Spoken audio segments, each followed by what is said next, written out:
Assalamu alaikum wa rahmatullahi wa barakatuhu. Barkanmu da sake dawowa a cikin wannan shiri mai suna Auladu Salihun, wato yaya na gari. Kamar da kuka sani, da wancan satin mun tsaya a nuna harufofi yadda suke zuwa a farko da tsakiya da ƙarshe. A yau kuma karatun ko in ce ya canja salo, za mu shiga cikin wani shafi mai suna Al-huruful mutashabiha kitabatan, wato harufofi yadda suke zuwa a rubuce a aikace kamar yadda kuke gani gashi haka. Ba'un da nunun, yanayin rubutun nasu duka abu ɗaya ne, bambancin kawai ba'un shi yana da rubutu, yana da digon shi a ƙasa, shi kuma nunun yana da digon shi a sama, bambancin shi kenan. Sannan sai ta'un, gashi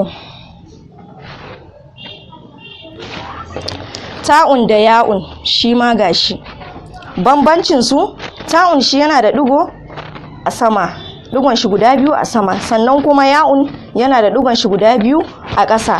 Sannan sai tha'un yana da digo guda uku gashi nan.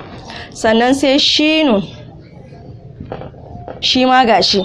Ana abin da ake nunawa duka dai digo dai guda uku ne, shi dai abin da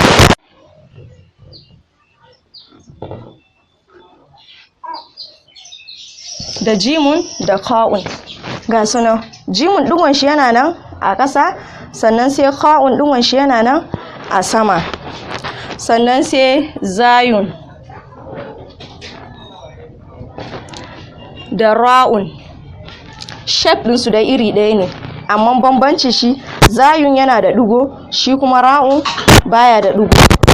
Sannan sai zalun gashi da dalun, kamar haka din ne, shi ma wannan gashi dalun yana da digo ne a sama, zalun yana da digo ne a sama, dalun shi kuma baya da digo.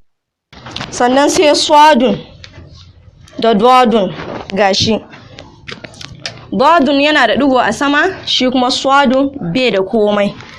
Sannan sai ba'un,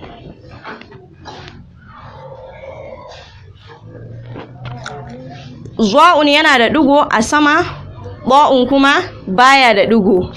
Kamar nan ma gashi gainun yana da digo, shi kuma ainun bai da digo, amma duka dai yanayin rubutun nasu iri ɗaya ne, bambancin dai shine nan digon. Sannan sai shinun, shinun yana da digo, sinun shi kuma baya da digo, bambancin su digon ne, saboda duk ga su zanen iri ɗaya ne. Sannan sai fa'un, fa'un yana da digo, ƙafun yana da digo biyu, kamar haka gashi Salima, kamar haka dai gashi ba'un da nunun, sannan sai ta'un da ya'un, sannan sai fa'un da shinun, sannan sai jimun da kha'un, sannan sai zayun da ra'un, sai zalun da dalun, sannan sai dadun da swadun, sai zwa'un da ba'un, sannan sai ghainun da ainun, sannan sai shinun da sinun.